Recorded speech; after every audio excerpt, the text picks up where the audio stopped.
Grinders. Welcome to the DFS pregame show here on RotoGrinders. I'm Jordan Cooper, aka Blender Ed, Blender HD. If you want to follow me there on Twitter, and this is the show where we go over DFS strategy, right?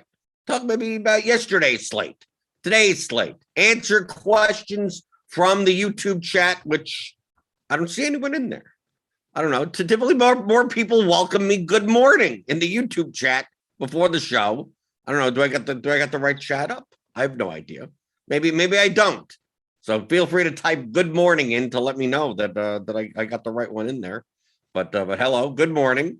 Yeah, here, right there you go. Monster 01 is where is everyone? Exactly. Where is everyone? Typically there's a bunch of people mentioning, GM. Of course, you can do the GM with the coffee cup if you're into that type of thing. See, okay, I'm in the right place. I'm not talking to no one. Okay, just I'm so used to, I had to bring it up before. It's like, do I have the right YouTube chat window up? And apparently I do. So good morning, kickstart your day. Maybe people are, I don't know, that last night's slate is 11-game slate. People are just like, I don't know, hungover from yesterday.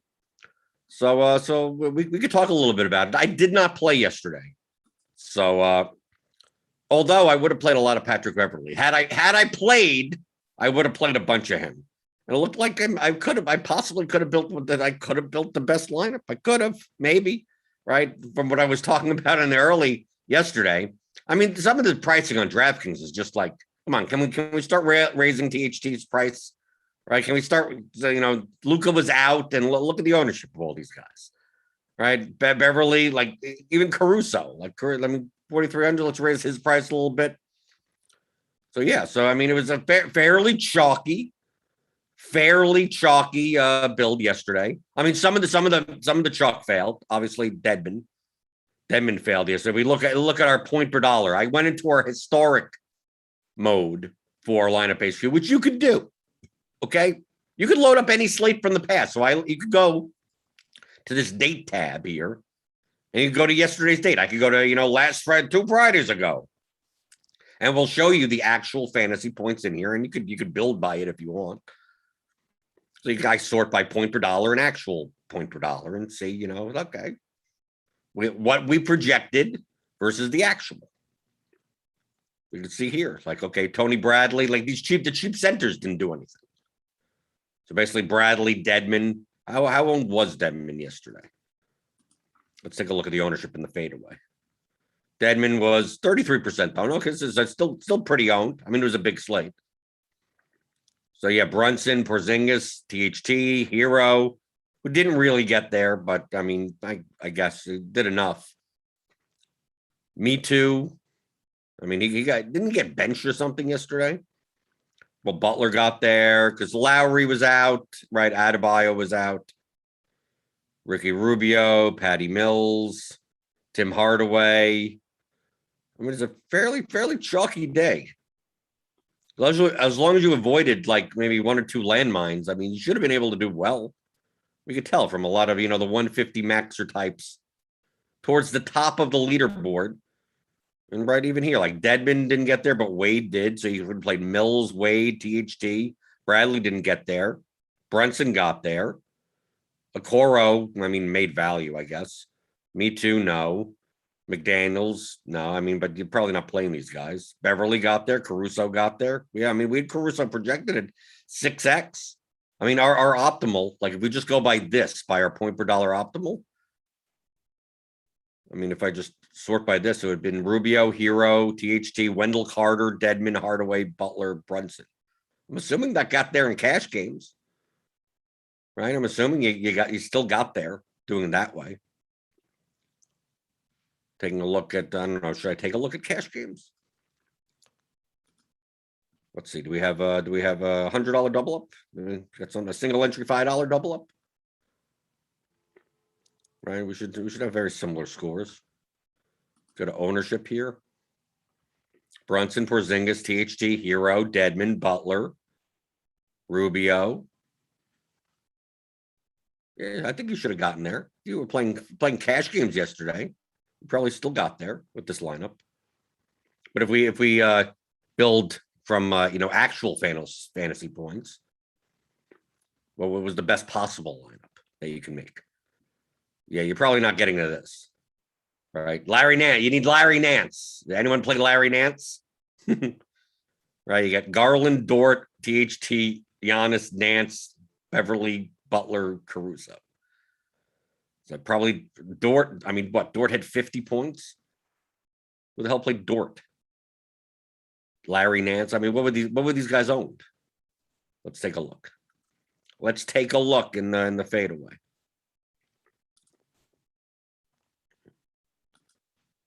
I mean, Dort had to get some ownership, 6%. Okay, he was 6% though. Nance had to be like nothing owned.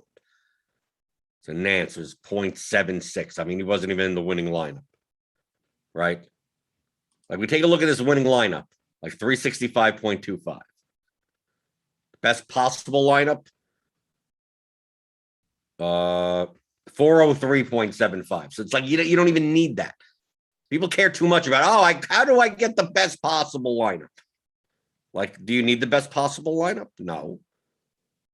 So let's X out Larry Nance. So let's try to make the lineup that could have beaten that lineup with some, without taking, bench players that go off at like no ownership. You needed THT, you needed Caruso. You didn't need Brunson, I guess. Maybe you needed Beverly. Okay, so let's X out Nance. Let's see what we get without Nance. Beverly, Dort, THT, Giannis, Gafford, Caruso, Butler, Aldridge. How long were Gafford and Aldridge? Let's see. Let's take a look. Gafford, under 1%. Aldridge, under 1%. So get rid of those. Anyone that's under 1%, it's like, who's going to roster them? How do we get to those guys? Let's get rid of him. Let's get rid of Aldridge and let's keep on going. Let's see. Best possible. Okay, we have 391 lineup. This says Mitchell Robinson in it. Did anyone play Mitchell Robinson yesterday? Let's see, Robinson. 2% owned. Okay, I guess 2. Could you have gotten to this lineup, right? 391. You didn't, you still would have won by 25 points. Dort was 6% owned. So, okay, so that's a reasonable amount. Mitchell, maybe get rid of Mitchell Robinson. Right underneath here, we got Tatum, Ayton. So it'd be this lineup. That's still 391. So you know how many lineups you could have built with reasonably owned players that could have beaten 365? Probably a ton. It was possible. But Giannis was low owned, right? Like Giannis wasn't that high owned as a 5%, right? So it's 66 points. I can't sort by fantasy points here, but assuming is the top scorer on the slate. 66 for Giannis. Tatum at 55. Shai at 46. Anyone over 50? Now we're getting down to the really low owned. Like John Collins. Like who's playing John Collins? 42 points. Larry Nance, Terry Rozier. Let's see. Yeah, no one's playing guys down here. Kent Bazemore. No, probably not. But I just like looking. It's a good tool to use the historic projections. So you get to see, what the actual fantasy points are projection, median projection, obviously. And if you wanted to fool around with yesterday's slate and say, well, I played 100 lineups and I played a bit of this and a bit of that. Maybe there was a combination you could have made that based on what you were doing that could have gotten you there. Unless you were specifically fading a whole bunch of players. Even looking at this, from a cash perspective, even if you weren't going to play Wendell Carter Jr., maybe you X out Wendell Carter Jr. Was he popular in cash? I don't know. You X him out and let's see what you run. Rubio, THT, Butler, Porzingis, Dedmon, Ball, Hardaway, Brunson. Yeah, you would have gotten there with that, definitely. Right, and tried to play all the play 3 Dallas guys. You play Butler, you play Dedmon, you play THT, you play Rubio. Okay, yeah, this probably would have gotten there. Right, if I go by actual, like go by fantasy points. Right, we get here. Rubio, Hardaway, Horton, Tucker. Like we played this lineup. Well, let's go back to the Carter lineup. Let's go to Carter. So we're going to lock those guys in and then run it so we can get the actual numbers here. So I'm going to optimize the Wendell Carter in there, and then I'm just going to click the lock button on everything. Right. Obviously, we can only make one lineup with this and then use the actual. So what did this lineup score? This lineup scored 304. Oh yeah, you probably let's see what was cash games. Cash games. Let's go to double ups. Let's go to the $5 double up. Oh yeah, you would have crushed. Yeah, you played that lineup, right? We have 304.5 and a single entry double up. You're way up there. You're good. I mean, you're way good with that lineup. So I'm assuming if you played our optimal, you probably did well yesterday. Now that let's say we take out Wendell Carter, right? So we X him out, optimize. Okay, well I have to unlock everyone because we're going to get Porzingis in there now. Okay, so here now we're going to lock all of these. So essentially, you're not playing hero in this lineup. We're going to build that lineup. And that lineup would have scored 331.75. You would have probably won some probably won some single entry. Let's take a look at that. We would have played that lineup, the non-Wendell Carter lineup. This would have scored 331.75. What was in the mega eights? No, you wouldn't. Okay, you would have gotten in 10th place maybe in the mega eights. Out of single entry. Where's the single entry? The putback dunk, 4 entry max. So what was the score? 331.75. Oh, you would have came in fifth in the putback dunk. And let's see, where's a single entry? Well, this alley-oop. Is there $100? Where's the mid-range jumper? Okay, Showtime. Yeah, there we go. Yeah, you would have won, right? Oh, there's PMR left here. Okay. This isn't live. This is that they haven't updated this. So I don't know. I don't know what it would have been. But probably good. Probably pretty good. And that's even with Dedmon in your lineup, right? Even with Dedmon's, he scored 16 points, but I mean, you're not the end of the world at 4,000. And being like 50% owned. No, you would have gotten there. Maybe I should have played yesterday. I should have played. Should have played. Going through the YouTube chat. Tanner Reese, good morning, Blender. Let's go Louisville City this weekend. That's right. Let's go Louisville City. Eastern Conference Finals in the USL. 7 years in a row, 7 consecutive years. Death, taxes, and Louisville City in the Eastern Conference Finals of the United Soccer League, playing Tampa down in Tampa on Saturday. So yes, go to another final. Let's get another star, right? I got the hat. Got the hat with the 2 stars, right? The two league titles. We're going to add a third one. Let's go. Fighting Moose. Jordan, hey. Wanted to say thanks for the lessons you've been driving home the past few weeks. Came in second in the $5 single entry last night and immediately withdrew enough to finally purchase your Masterclass. So now that you're doing well, now so you buy the Masterclass once you're doing well. Do you think you need it anymore? Well, thank you anyway. I appreciate it. So fighting, you came in the $5 single. Are we talking about DraftKings? Maybe I could find that. Where we could find it. Can we find that? $5 single entry? What's the $5 single entry called? Single entry double up. Are we talking about FanDuel then? This is not fully updated, so we don't have all the contests here. So I don't see a $5 single entry. I don't. And we don't get that. Obviously, the FanDuel doesn't have CSVs. But congrats anyway. Congrats anyway.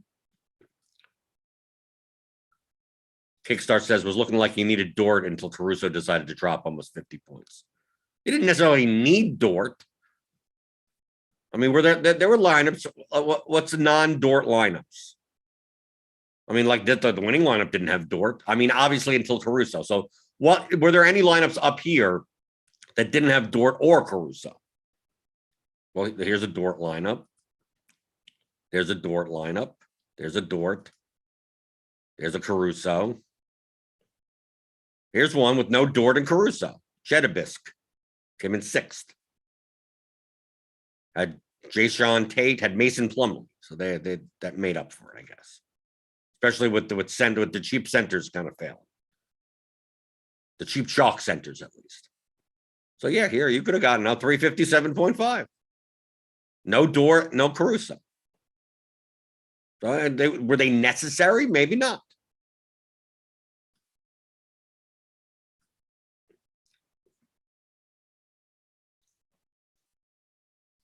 Fighting Moose says, thanks. I went the low on Giannis route, the Dallas chalk, and Cade instead of Brunson. Okay.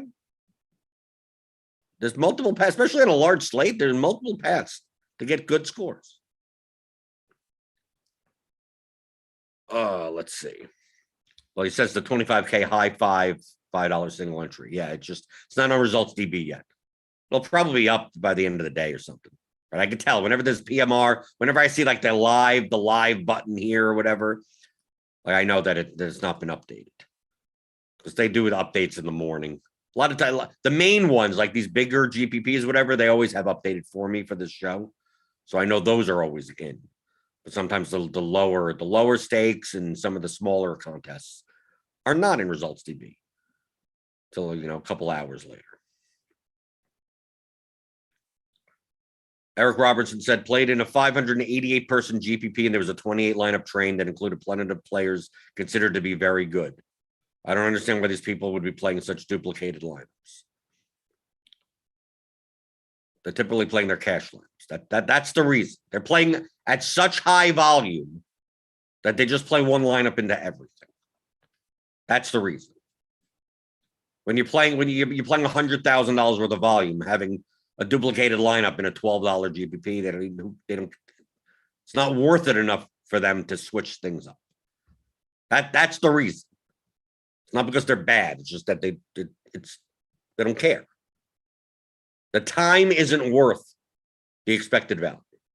I mean, I could say the same thing when I do head-to-heads in any sport. If I play NFL, when I play NFL, I'm playing 300 head-to-heads on FanDuel or Draftkings. And like the afternoon games are coming up. Do I swap, right? If I'm blocked, if I'm behind to someone specifically, I'll check my 109s or 215s or whatever, right? My higher $50 and up. I'll go through each because I don't have as many of them. And they're higher stakes. So, you play me in a 215 head-to-head on DraftKings. And it's like, oh, we both have the same guy left. And it's like Devontae Adams is left and you're up by 3. Like, I'm switching. You'll see that I switch.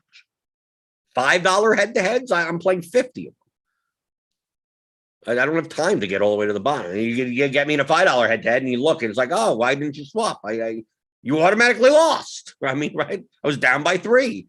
We both had Devontae Adams left and I didn't switch to DK Metcalf or whoever, or Tyreek Hill or whatever the hell it would be. Yeah, because I spent all the time on the higher stake stuff. So it's very similar. It's a very similar type of thing. You see good players that do they're not doing it because they're building a lineup for like everything. They have the $100,000 worth of volume. $12 single entry content. They're just pressing the button and entering it. They're literally going to the site and saying, put this lineup into literally everything in the lobby. And that's it.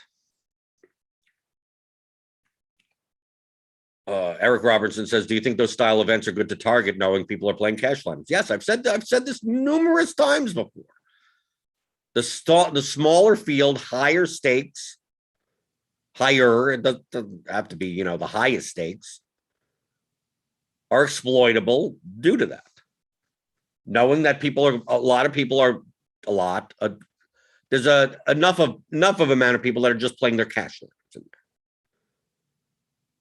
there. Does that mean you could just like, I'm just going to play the wildly contrarian lineups? No, you shouldn't.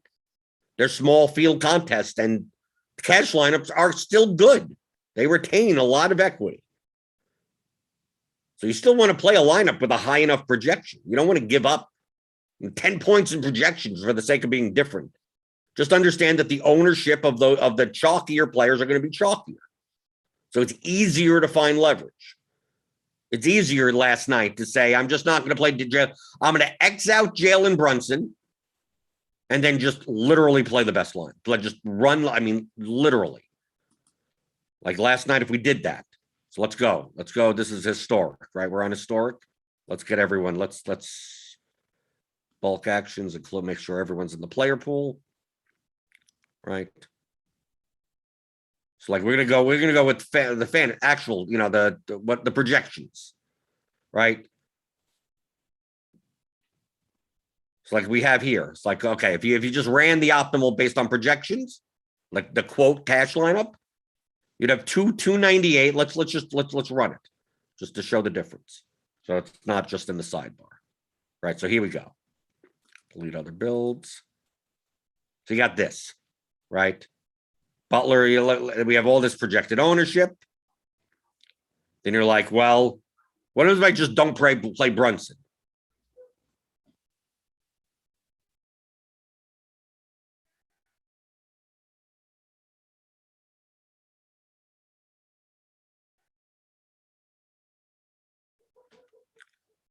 Hold on, my dog's barking outside. Sorry. Okay, so like we have 298.89 with, just with all the chalky players and everything like that. So let's say we X'd out, Deadman. Okay. What would we get?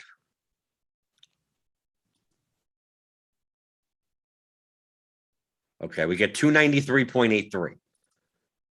Right? So we're sacrificing like 5 points in projection. We're getting 40 points in ownership. So if you wanted to do that, that would be fine. You'd end up with me too, you'd end up with this type of lineup. But maybe you don't even want to sacrifice that many points in projection. Let's say instead of getting rid of Deadman, we get rid of Brunson, like we said before. To get rid of Brunson, what does that look like? We go from 298.89. Okay, what did I do here? Down to 294.37. So we're giving up what? About 5. We're giving up about 5 points. We're dropping about 35 points in ownership. I mean, that you could do that. Now you have Cade Cunningham in here, right? So you play this lineup instead. Let's go back. Add Jalen Brunson back. What happens if we don't play Jimmy Butler? X out Jimmy Butler. Run it. We go down from 298.89 to 291.62. We have a lot more projection by getting rid of Butler. We'd be playing Hero and Shy, SGA. Okay, so let's go back. Let's go back here. Put Butler back in, and let's say we don't play Ricky Rubio. X out Ricky Rubio and see what the projection is. 297. Okay, so that isn't that bad. To not play, instead of we don't play Rubio in that lineup. Okay. We're not giving up that many. I mean, we're not getting that much ownership also. Probably if we get rid of THT, we're going to be giving up too much projection. But we don't have to play Carter. I mean, Carter's already kind of lower owned. How about Hardaway? So let's get rid of Hardaway also. Get rid of Hardaway. So the lineup that we have with Hardaway, this lineup technically doesn't even have Hardaway. So we're going to get the same lineup again. So we don't even have to play Hardaway. We can play this lineup: Hero, Mills, THT, Porzingis, Deadman, Brunson, Butler, Wood. You could do this. And there you go. So play this in that type of content, in a smaller field. You're not giving up that much projection. You're eliminating a chalkier player or two. How old was Christian? How old was some of these guys? Wood, Butler. Let's take a look. Let's take a look at the Showtime, right? A contest like that, right? The $100 single entry, 556 player contest. Okay, we don't care about the scores because it's not in yet. So Brunson 74, Porzingis 58, Hero 55. Me Too. Look, I mean, these lineups didn't even have Me Too in to begin with.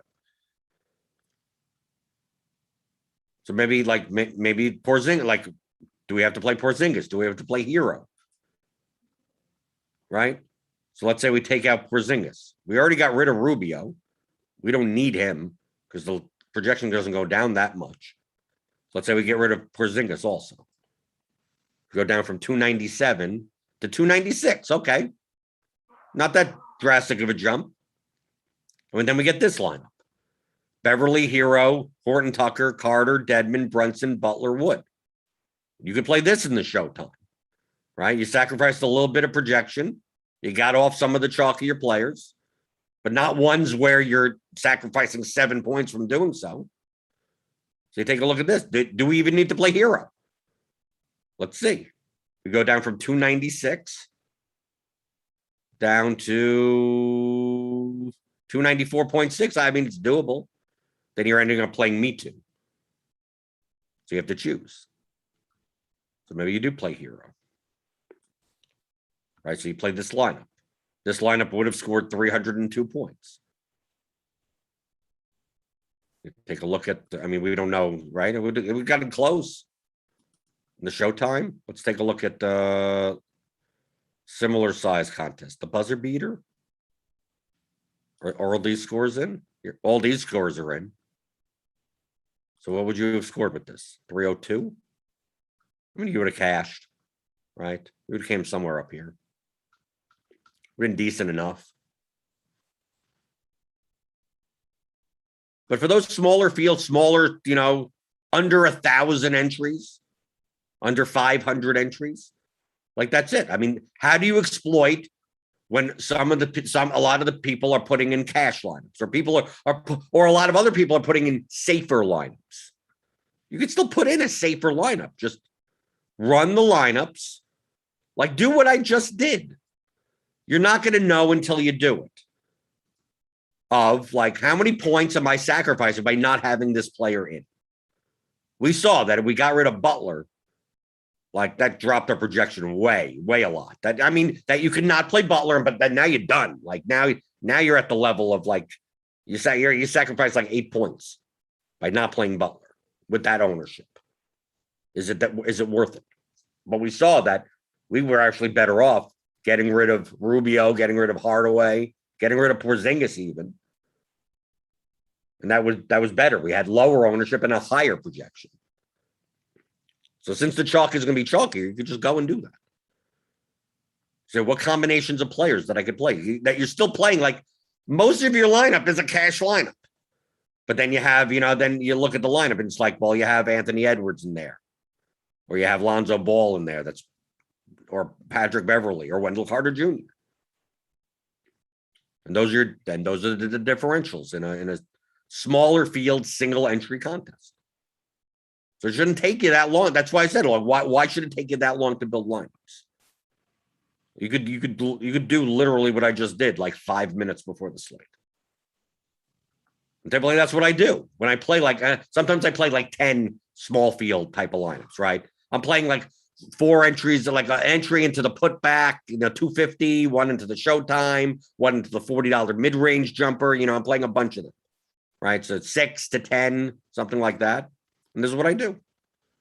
I just go to our projections here at RotoGrinders. They're great. They're one of the best projections in the industry. And I see, it's like, how can I get high points, high fantasy points, median fantasy points, and lower ownership? I don't need that much lower ownership. These are smaller contests. I'm not going to play a double up lineup, but it's going to be close to it. And I see how many points am I sacrificing, and is it worth it? Butler may not have been worth it, but there were tons of other ways to not play some other guys. Let's say we didn't play Dedmon either, right? We go down from 296 to 293, but this one has Hardaway and Me Too in it, and Rubio. We keep on getting rid. We get rid of Me Too. We get rid of Rubio. We get rid of Hardaway. Now what do we get without Dedmond? 290. See, now we're going down a ton. Now you're playing Patty Mills, Alex Caruso. I mean, now you're almost getting it up. 324. This lineup would have scored 324. Yeah, but you're getting enough ownership, I guess. Sacrificing about 8 points. And then you're done. But I mean, once you project, you shouldn't be playing lineups that project for like 18 points lower. And you just figure it out. You just figure it out. And you have all these options. There's no right answer. The thing is, there's no right answer. Should I not play this guy or should I not play that guy? There's no right answer. As long as you sacrifice projection, you're gaining a discount in ownership. That's the key concept. That's like once you stick to that key concept of what is the purpose of sacrificing projection? You're doing it for a reason. In double ups or head-to-heads, there's no reason to. Everyone gets paid the same amount. So as long as you get up to the 55th percentile, you're good. You don't get any extra reward. There's no progressive payout that gets you more reward. So I'll just play the best median lineup you can. Then in GPPs, you get paid more the higher you go up. So even though the median may be lower, the range of outcomes is wider, the ownership goes down, which makes it easier for you to get to first place, get higher up that payout structure. You're going to play the highest owned lineup, you're not going to get there. You want to get points that your opponents don't get.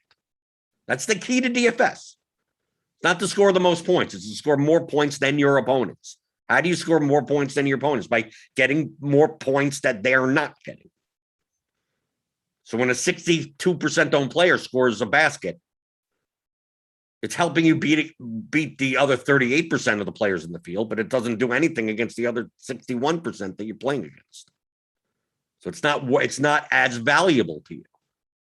When you're playing a 4% owned guy and he goes off, 96% of the field does not get those points. They're more valuable to you. So you're trying to build lineups for the contest size that you're in, where you could get points that your opponents aren't going to get. But the field is not stupid. They have projections. They know what's going on. The good plays are not going to be low owned. But the difference between the good plays and the okay plays or, close to good plays, that gap in ownership is sometimes wider than it should be. So that's how you exploit people. So you could build a lineup that only projects for a couple of points lower, but it gets you enough of an ownership drop that it's like, okay, I'm able to get, when they score, I get more points than the field should be getting. And then there you go. You move up the payout. And obviously, the larger the contest, the steeper the payout curve, the more you should be prioritizing trying to get points that your opponents aren't, which means in order to do that, you're going to have to sacrifice more median projection to do so. This is essentially what DFS is. This is it. That's why once you have a good projection model, like all this is a math game. You're making judgment calls on how do I build a roster with a certain amount of projection and ownership that's going to give me a higher expected value lineup than my opponents, or than more of my opponents. You build those lineups.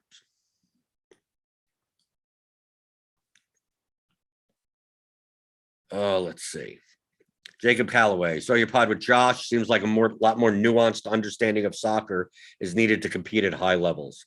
Was going to build something out, but now considering staying away. I mean, you could try.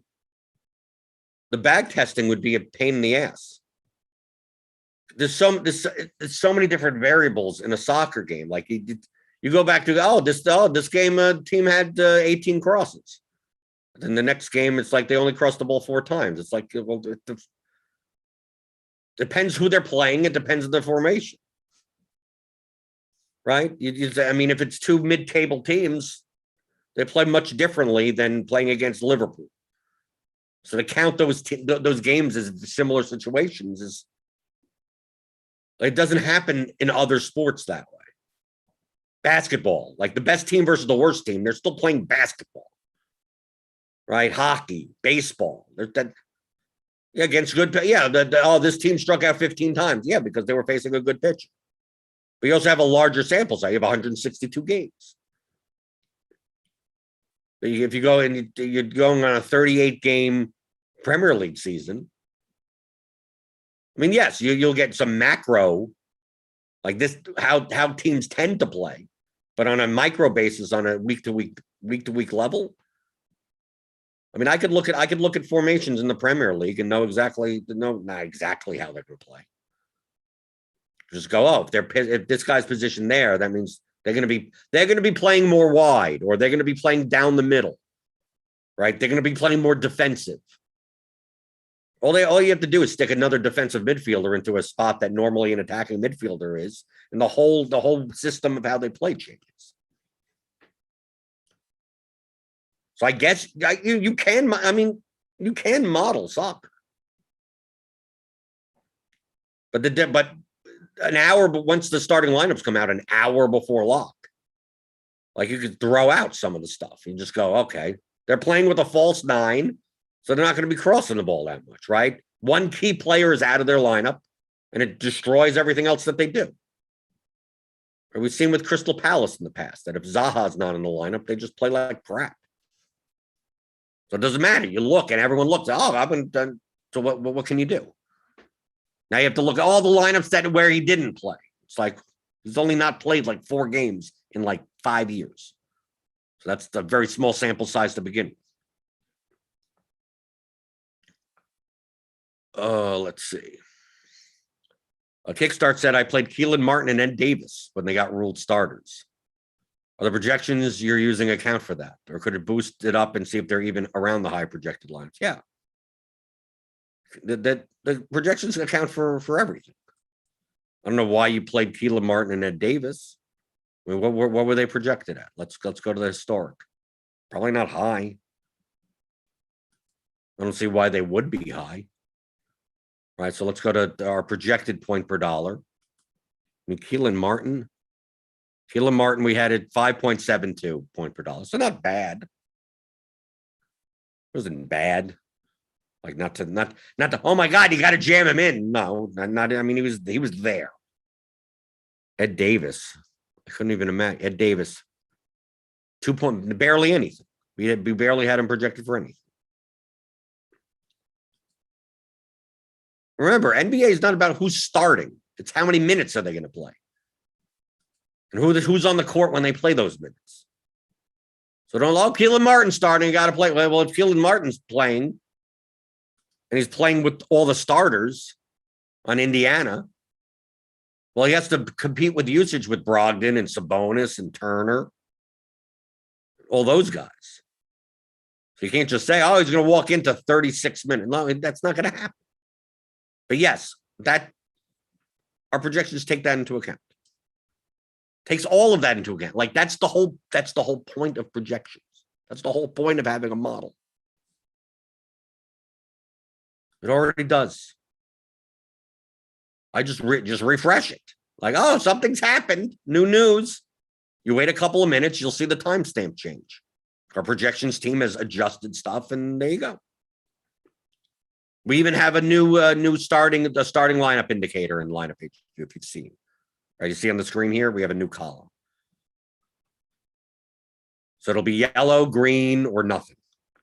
So this indicates, you could see but from the little tooltip, or maybe should it show up? I don't know. Right. The tooltip. This player is projected to start today, but the lineup is not yet confirmed. So it'll show like who's in the starting lineup. Does it matter on the projection? No. But once we have confirmed starting lineups, this will turn green. You know, like whoever's in the starting lineup. So you know that in lineup HQ that has been reflected. Gives a little bit more of an indicator. So you don't have to go to our starting lineups page, because if you go to our starting lineup, I mean, you could just, let's see, results DB. No. This, because we have a starting lineups page. So I mean, like, let's see. You could do the same thing there, but instead of having to go here, right? I'll show you the projected lineup, but it'll say not released. And when it's released, this will change color. And if it's changed here, that means it's changed in our projections. So now instead of having to go here and go, well, does this reflect if so-and-so is whatever, in the starting lineup or not? Like now you could look, you don't have to stay there. You could just look in lineup HQ. You'll see these indicators right here. Whether he's projected, confirmed, or not. Just like we have the injury indicators here, the Q. It'll turn to P, it'll turn to nothing. If it's nothing, they're not on the injury report.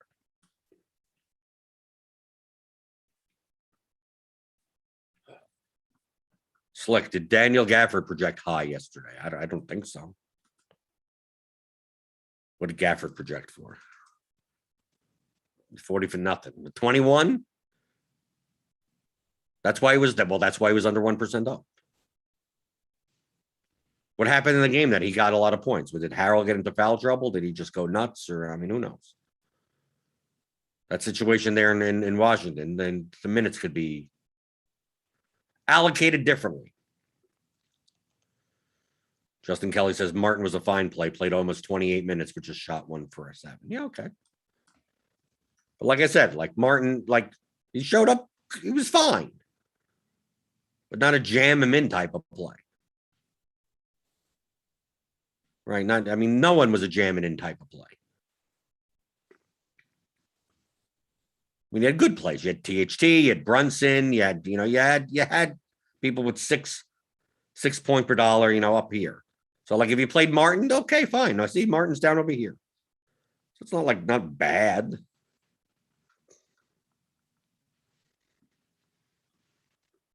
Let's see. Anything else? Before we get out of here. It's a short show. Who cares?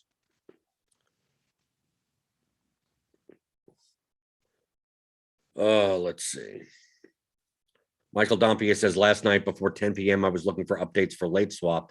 I noticed that there were no updates since 7:30, and Portland lineup wasn't confirmed as of 9:55. Is that an NBA communication? An NBA communication with the NBA themselves? The NBA doesn't talk to us. Our projections will only update if anything happens that is not already projected and expected. So like for Portland, like if we have Lillard in our projections and we have the projected starting lineup and the Trailblazers lineup comes out at 9:55 or whenever, and it's Lillard and the expected line, there's nothing to update with our projections. The projections, what are they going to update?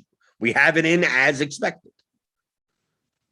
So you won't see projection updates if that happens. You're only going to see projection update if there's an adjustment that needs to be made based on news or starting lineups that were not as expected.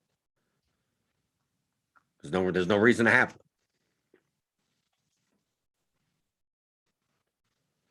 Eric Robinson said, the lineup that I determined through removing Rubio and Hardaway is the exact same lineup that was duped 28 times. Was it? Right here, but so it's the lineup without Rubio and Hardaway. Do I have everyone in the player pool? Make sure. Excluded 5. So without Rubio and Hardaway. So essentially this lineup. Mills, Hero, THT, Porzingis, Dedmon, Brunson, Butler, Wood. Right? That was the lineup that was duplicated, 28 times. Okay. Probably an aggregate projection. Right? If you go around the industry, probably another site had Rubio down a little bit further than we did. Hardaway a little bit further down than we did, and maybe Mills maybe slightly higher or something. And I mean, the projection difference is not that dramatic, right? 297, right? It's not that dramatic. So this was the lineup that was duped. You could find that out. I mean, if you get projections from around the industry and figure out, what people are playing. Projection difference, 1 point here and 1 point there could make a difference like this.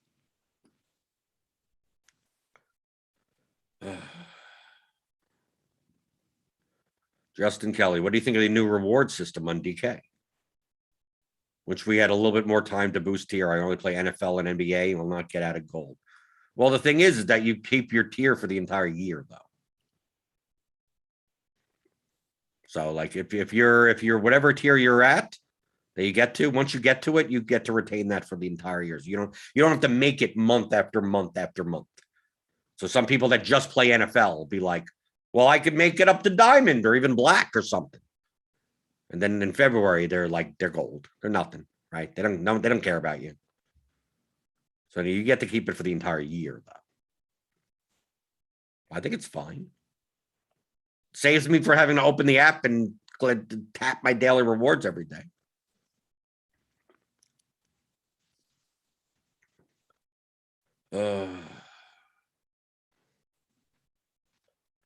Anthony Faya, does Dedmon at that ownership and projection have enough upside to win a GPP? Well, apparently, why not? You're thinking too much about players, Anthony. That should not be your question. That's a very poor question. You should be looking at a lineup. Does the lineup does a specific lineup of 1, 2, 3, 4, 5, 6, 7, 8 players have enough upside and projection to win a GPP? So you're telling me that no Dedmon lineup could possibly win a GPP? Well, that would be wrong. It's about lineups, not players. So you shouldn't be thinking of, do I play Dedmon? Does he have enough upside at that ownership? No. Be thinking of, are there lineups that I can play that don't have Dedmon that have better upside at their ownerships? Okay, then that's fine. Then play those lineups that don't have Dedmon. There's also going to be plenty of lineups that have Dedmon in it. It's not about the individual players. It's about the lineup. You're playing lineups in DFS. Should never be thinking, never, and I'm saying the word never at all thinking about individual player outcomes. I never do. I take out players. I go, is there a way to pull the single entry lineup that has enough projection that doesn't have Butler in it yesterday? Well, it's hard. There aren't many of them. There's still some. So it's not a matter of, do I fade Butler or do I not fade Butler? That's not the question you should be asking. Should I play a lineup with Butler in it or should I play a lineup without Butler? That should be the question. It sounds similar, but it isn't. 95% of the field, your opponents, average players, think like, should I play this guy or not? Good players think of, should I play a lineup with that player in it or should I play a lineup without that player in it? And see what those lineups look like. We're going to put these two guys back in. We're going by fantasy points from yesterday. So, the best possible lineup, building with everyone in the player pool. Delete other builds. Is this 298.89. I take out Butler. Run it again. 291.62. So I'm going to be giving up like a little over 7 points in projection. Are you willing to do that for 26 points of ownership? Maybe you are. But maybe this is the limit. Like, once I don't play Butler, like, I can't really sacrifice much more. But we saw that when we got rid of Rubio, we only sacrificed a little bit. So you could start sacrificing that. I don't have to play that guy. I don't have to play this guy. I can play that guy. I can play this guy. So it's not a matter of, do you play Butler? Do you play Dedmon? Right? We bring Butler back in. We take out Dedmon. Okay, so now we're not playing Dedmon. We have 298.89. We did this before. You're sacrificing about 5 points in projection, which, depending on the contest you're playing, perfectly fine. Now you're playing Chimizi Mitu, and you go, is there enough upside in Chimizi? I mean, who cares? You're playing lineups. It's allowing you to, you're playing a $3,800 player to get all these players in. If Mitu scores 24 points, you could win you still win a GPP. Depends on what the rest of your lineup scores. So let's say you don't play him either. How many points of projection are we going to lose now? Not much, right? You see the difference between not having me too? Like it's like a 0.4. It's like that type of player, screw him. Throw him out if you don't want him. The opportunity, the risk of not playing them you're not sacrificing much projection from not playing them. So you take a look at, you have Jaden McDaniels, and I mean, like it's just you're just looking at lineups. Depending on their projection and ownership, certain players will be more valuable to you or less valuable to you. But you're making a combination of 8 players in a lineup. So you shouldn't be approaching a slate thinking of who do I play and who do I don't play. You should be approaching a slate saying, I could build 10,000 lineups. Which 3 do I play out of these 10,000?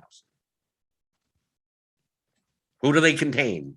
What contests am I playing? What's the ranges of projection and ownership do I need to play, depending on the contest of them? You could find 100. Let's say you find 100 lineups that are playable that you deem are. Then choose. It could be a Deadman lineup. It could be a not Deadman lineup. It could be a Batty Mills lineup. I don't want to play Jaden McDaniels. Fine, then play one that isn't Jaden McDaniels. Is he someone that if you took him out of the lineup, you'd give up too much projection? No. So that means you could play him, you could not play him, you could do whatever you want. That's how you should be approaching DFS. Not who's going to do well, or what should I play or what should I not play. What does it do to the lineup?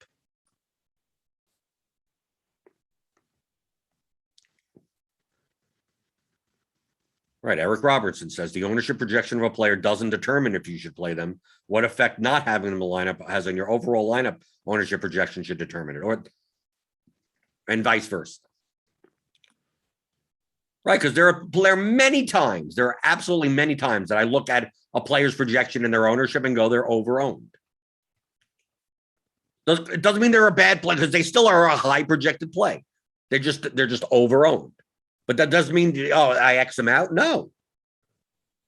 They're still a high projected player, so you could still make lineups with them. Just they're going to have to find your relative value, your leverage elsewhere. And sometimes you could find lineups that have him in there. So you could find lineups that don't have him. It's like, well, if I don't play the over-owned guy, then these lineups are fine. These other lineups are fine. So saying someone is over-owned doesn't mean you do not play them. Just means they're not as valuable to you. Depending on the size of the contest you're playing, you need to build in that relative value into your lineups. There are times on some slates where multiple players are over-owned. This guy's over-owned, that guy's over-owned. This guy had the four chalkiest guys are all over-owned. This typically happens in a sport like baseball or football, maybe not in basketball as much. Then some people are like, oh, if they're over-owned, I'm just going to X all them out. It's like, well, you're going to be sacrificing 12 points of projection for doing that. Why do you have to sacrifice 12 points of projection? You could fade 2 of them, 2 out of the 4, and you're only sacrificing 6 points of projection. They're still high projected plays. But they're over-owned. It's like, yeah, so don't play all 4 together.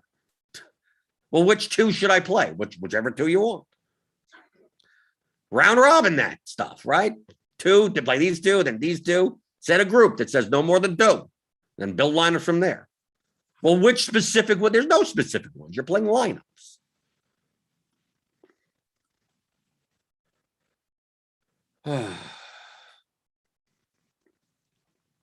Jacob Calloway says, honestly, honestly, just buy the damn course. Like, if you actually want to get better at DFS, you're not going to find better value. Right? Almost, I think all of the stuff I say on a daily basis here on the DFS pregame show, 5 days a week, primarily, is all in the course. And it's like I didn't make up these concepts. I'm just communicating them. I had to think like a professional DFS player. The theory of daily fantasy sports. It's a 15-hour audio DFS masterclass. And it's not just about NBA. It's about any sport. I mean, I don't even talk about specific sports in the entire course. Maybe give example from a sport. You wonder why. Oh, well, how come the best DFS players tend to be good in like all the sports? Yeah, this is why. These aren't, and there's no complicated math in here. So you're not going to have to go and, oh, I have to put in, some, to do some calculus or something. No. The way that I teach and the way that I play is I look to be as directionally correct as possible. I don't care that much about being precise. Now, if you want to learn a programming language, if you want to learn advanced statistical concepts and build out your own models and build out your own simulations and stuff like that, that's not this course. But you can't do one without the other. You can't build out models and sims without understanding the basic concepts, which are in this course. But you can take the basic concepts of probability and statistics. Expected value is not complicated, right? Normal distributions are not complicated. Like not percentiles are not complicated. We're not talking about very complicated mathematical subjects. Some people are just maybe never learned that type of stuff in high school. I mean, it's high school math. It's not complicated. Once you get the concepts, then you start thinking about playing DFS in a much different way. And you start looking at it going, oh, the players, they're just pieces of the game. They're just like chess pieces. Like this game has nothing to do with sports. So go pick it up. Theoryofdfs.com. Game objectives, player selection, expected value, leverage, correlation, construction, risk management, exploit, psychology, bunch of miscellaneous stuff. Got a little visual reference guide, some little clippings that I put in to show, what these examples really mean. And you'll get better. It's the type of thing that you listen to once, you play for a month, then you listen to again. And you play for a month. Then you listen to again. And you can reference it anytime you want. And you should get better.